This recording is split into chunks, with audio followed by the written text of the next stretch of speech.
Okay, the last segment for today's lecture is going to be talking about units. I think every class you talk about units, okay? And units are particularly important in thermodynamics. And like I said when maybe if you were there for the homework session, I think every number in this class should have units associated with it. That's a good practice or a best practice to have to be successful here, okay? So units are basically a specified quantity.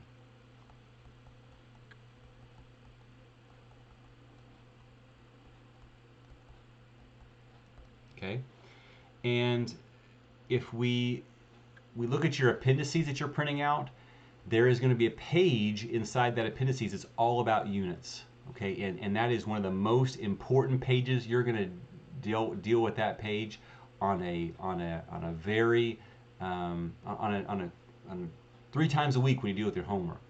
And when you're talking about conversion factors, I want you to use that page in your appendices to do your conversion factors. One of the homework assignments for tonight is conversion between different units. And I want you to use the conversion factors in your book. That's going to help you with your Wiley Plus answers. Don't try to go to Google and convert things. I mean, you can, but I want you to get used to using the conversion factors in your book. That is important to have, that skill to have under your belt. Okay? Now, there are 3 systems of units that we typically deal with.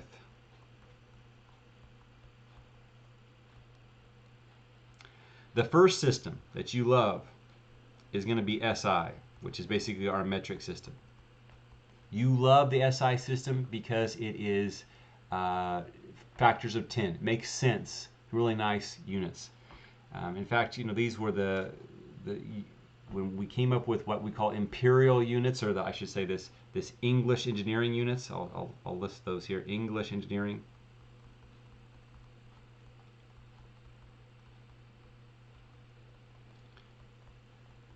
Which can be abbreviated as EEU system. That dealt with the foot, the pound. These were all kind of arbitrary. What is an inch? What is a BTU, a British thermal unit? Those kind of things. Scientists start saying this doesn't make a lot of sense because they're arbitrary. Let's go on something that we can measure these things. These are repeatable, and they came up with the SI system, which we refined and gotten a little bit better as the years have gone on. But that system has been adopted by most of the world. In fact, the system, the SI system in the 1870s, it was created, and it was actually adopted by the United States in a treaty in 1875. So we recognize that, but we still clung on to that English system, and so we need to understand that. So you're going to have problems in SI and English, and you will not like the English system, but unfortunately that's where we are here.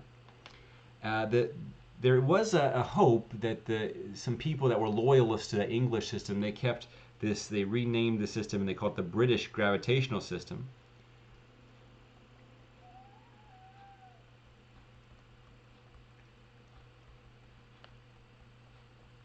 Okay. And these are BGU. What they said is, hey, some of the stuff doesn't make sense. We're going to fix it. And basically, what they did here at the British gravitational units was they introduced something called a slug, and we'll talk about that in a little bit. That was their way of trying to work towards and fix the English system so that it really made some sense, because the English engineering units actually had a mistake inside of it. The thing that you need to know is that in thermo, the things that are starred are what we're going to use. We're going to use SI system. We're going to use English engineering system, even with its small mistake. We're going to use it. That's how things have been defined, and that's been worked with. Okay. So, like I said, the English engineering system and the British gravitational system, they differ with how we deal with mass. So, in the English engineering units, our mass is going to be a pound mass. Okay, and that's going to be lbm. Okay, now your book is just going to say lb. I'm going to say lbm to denote pound mass. Whereas the British gravitational units for mass, they're going to use the slug. Okay, and I'm going to explain a little bit about this. And there's going to be homework tonight that's going to test your knowledge of this information. And this is kind of confusing. It's the only place in your studies that you're going to see the pound mass. I mean, if you're taking dynamics right now, the pound mass doesn't exist in them, and that's probably a good thing. Okay. Um, just a side note here, as you get to, because we have to talk about fun facts. Do you know where this LB, where LB comes from? LB is actually from the Roman libra. Libra is the scales or balance. You've seen the in justice departments, they have the woman who has a blindfold and holding the balance in front of her. The scales, what they look like. Well, let me give it. They look like this. The scales. This is a bad looking scale. Anyway, you have this idea of what's going on here. So this is a good way to introduce yourself to somebody. If you are social distancing this weekend and you're at a party, which first of all, I want to be in person lectures as much as possible. So if you do decide to go to a party, please social distance. Please wear your mask. Please, please, please. But if you find somebody that's interesting to you and you want to impress them, a good thing to say is, did you know that LB in the pound, that's named after Libra, the Roman goddess of weights and measures? And they would be like, wow, where'd you learn that? Thermodynamics. I learned it in thermodynamics. And then you can just, go into, hey, what's your sign? That's a good thing. Or you could, or maybe even how much do you weigh? There's a lot of things, a lot of ways that you can go with this that will just it will be the beginning of a very good relationship, that thermodynamics based relationship. So I'm interested in how that all works out for you. Let's get back to thermo, I guess. Let's go talk about primary dimensions, and here's where we're going to find the issue with our English system. Primary dimensions.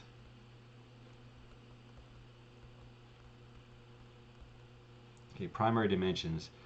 Let's look at 4 areas. Mass, let's look at force, let's look at length, and let's look at time. Now, primary dimensions means it does not need to be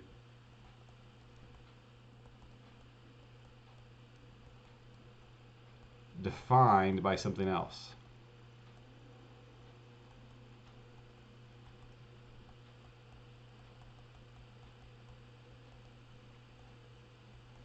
Okay, and so if we look at the primary dimensions of these 4 ideas here, and let's look at them in our 3 systems, SI, English engineering units, and the British gravitational units. Okay. In mass, what we're going to say here, the primary dimension is going to be kilograms. English, we're going to say there's that pound mass, and in British gravitational, there's the slug. Okay, it doesn't need to be defined by something else. Now we know that force, F is equal to ma, mass times acceleration. That is a very famous, one of Newton's laws we're very, very aware of. Okay. And SI says, yeah, that's not a primary dimension because you define force with something else.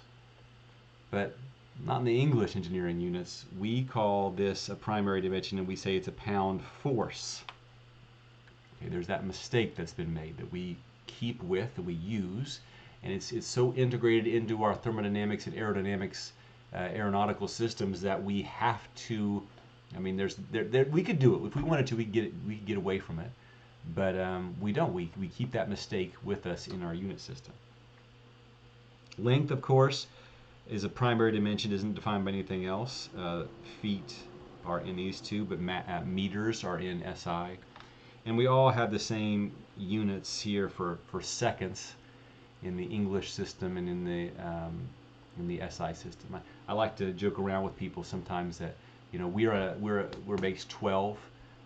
There's 12 hours in the clock. There's 12 12 inches in a foot. And you know where that comes from? And I didn't know this actually until my kids are listening to podcasts. We're in the car listening to a podcast. The Egyptians came up with that. So look at your hand here. And the Egyptians used to count like this. See the segments in your hand? They used to count like this. 1, 2, 3, 4, 5, 6, 7, 8, 9, 10, 11, 12. There we go. There's a base 12 system. Is basically how they count on the segments of their hand. That was an interesting idea. So that's where that base 12 system came from, or that system, that 12 units or 12 spaces. And then we're in a base 10 system, and so we work with in SI in segments of 10. And I like to tell my friends that went to go to Canada, get used to the time, because that clock, it's the hardest thing to get used to, is the clock now in Canada, or any country in the world. The metric system is out of 10 hours, and which is totally bogus. But you know, when they look at you and they say, you know, you're a guy who knows what you're talking about, they sometimes think, is that true or not? But you know, there are only 3 countries in the world that use the English or the imperial systems of foot-pounds and you know, the imperial system. If you can name those, that's another good trivia point. Now, the United States, of course, is one. We use the imperial system, the English system. The English don't even use the English system anymore. The other 2 countries are going to be Liberia and Myanmar or Burma. It doesn't care which one you use there, Myanmar or Burma, both would count for their points. Okay. Now I want to spend some time here we're going a little bit over our 10-minute mark here, but I think I want to make sure that you understand this distance between pound force and pound mass. Okay, and it all comes back to F is equal to ma. Okay, in the SI system, you have that the force of 1 Newton is equal to 1 kilogram times 1 meter per second squared. And so that gives you a good conversion here, that 1 Newton is equal to 1 kilogram meter per second squared. It's a 1-to-1 conversion there. Okay, now notice there's a couple things here. N is capitalized. N, anything in the SI system is named after a person is capitalized. If you think it's not named after a person, is lowercase. Okay, now Newton is defined by something else. The force is defined by something else. Now it's interesting here because the English engineering system was developed by Newton, and he considered force as a primary dimension as well as mass. And so in his system here, we have F equals ma. So English engineering units, F is equal to ma. Well, he said that 1 pound force is equal to 1 pound mass times the acceleration due to gravity, which is 32.2 feet per second squared. And we know that that doesn't work out. Algebraically, numerically, whatever you do, it's not going to work out. So we have to do a conversion here. And so we have to say our conversion here is that 1 pound force, you see here, 1 pound force is equal to 32.2 pound mass feet per second squared. This is something we're going to call G sub C. Whenever we want to convert between pound mass and pound force, we need to think about this. Now, of course, if you're on Earth, you are being accelerated by 32.2 feet per second squared. So if I weigh 170 pounds, that is my pound force, and that is also my mass, my pound mass, because I am in Earth. But if we're not on Earth, if we have a different gravitational pull, 1 pound force is not equal to 1 pound mass. There are going to be times in calculations that you're going to be dealing with units, and you're going to have both both things in your equation. So you're going to have the pound force in your equation and pound mass in your same equation. And you're going to need to use this conversion here, this conversion to convert between pound force and pound mass.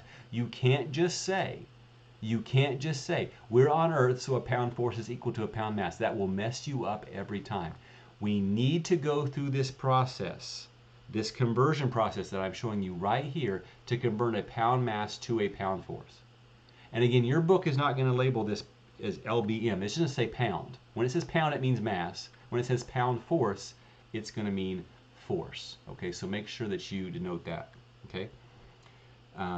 So remember that conversion, and we're going to practice that conversion in class, in your homework a lot, because that was a part that will trip you up considerably. Okay, now the British gravitational, what they've said is 1 pound force is equal to 1 slug going through 1 foot per second squared of acceleration. So that's what they defined a slug as. So 1 slug is 32.2 pounds mass.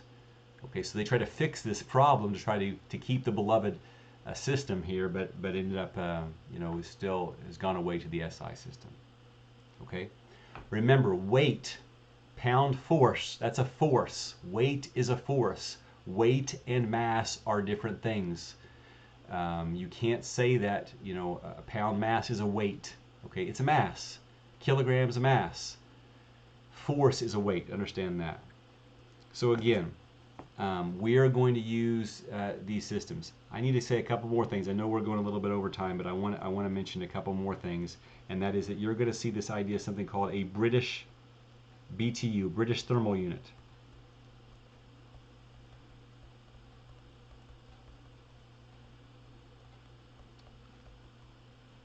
Okay, it's defined, British Thermal Unit is defined as the energy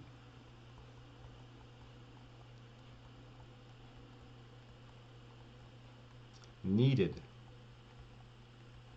to change the temperature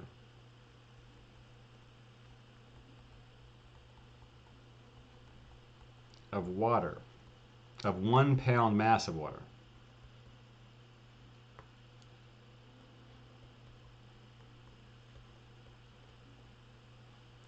(1 degree Fahrenheit). Okay, that's what a British thermal unit is. I take 1 pound of water. That, you can't read that at all. It looks like ham.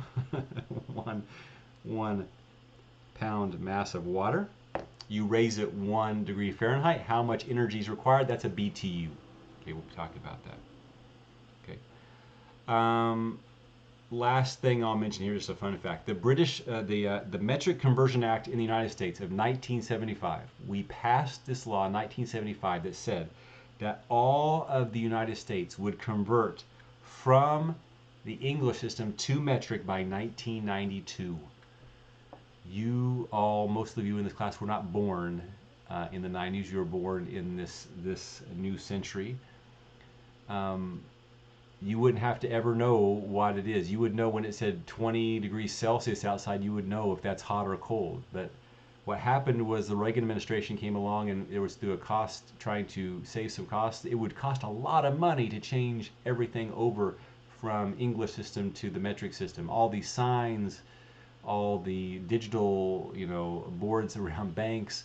In fact, in western Kansas and many places, the roads are out there are a mile apart, and we label things by acres, not hectares. So there's going to be a lot of money into redoing all that. And as a cost-cutting measure, they decided that they were going to keep that. And so we're still here stuck with the English system. But I tell you what, I will guarantee you an automatic A. An automatic A. If you can get the United States before the end of the year to change from the English system to the metric system, you are guaranteed an automatic A. Now, weird things can happen in Washington, D.C. I'm sure you can tweet something out and maybe you can get it catching fire and take off. It's an election year, maybe that can be a platform. We are going to change over to the metric system. But if you can facilitate that change from me, Dr. Wanklyn, I will hereby grant you an A in thermodynamics. Well, as you're working on that in the homework, I wish you adieu. I think we've got about 50 minutes here together. But again, keep up with things. If you have some questions, I know we're starting up here. First homework assignment is live today. If you have questions, let me know. Remember, homework today is due 2 class periods later, so this is a Wednesday lecture. Your homework will be due on Monday at 11:59 p.m. Okay, with that, have a good rest of your day, and I will see you on Friday.